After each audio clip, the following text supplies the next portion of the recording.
Media sosial dihebohkan dengan beredarnya sebuah video pengakuan seorang pria yang nyaris dibegal di Jalan Raya Sabah Gianyar.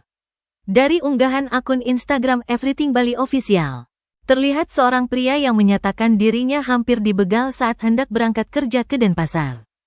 Kejadian itu terjadi saat melewati jalan di daerah pantai Sabah Bypass Ida Bagus Mantra Gianyar pada dini hari. Selamat pagi teman-teman, tolong hati-hati di jalan ya. Barusan saya di Jalan Raya Sabah, ada pembegalan, hampir dicegat saya. Nah untung masih ada nyawa tiang. Lebih lanjut, pria tersebut mengaku dicegat oleh begal yang membawa senjata tajam. Ini saya barusan mau ke Denpasar pagi-pagi, udah ada yang nyegat di jalan. Bawa pisau dan untunglah saya selamat, masih ada nyawa. Tolong buka ibu. Untung masih ada nyawa nih. Pria tersebut terlihat masih sangat ketakutan sembari menjelaskan kronologi kejadian yang dialaminya.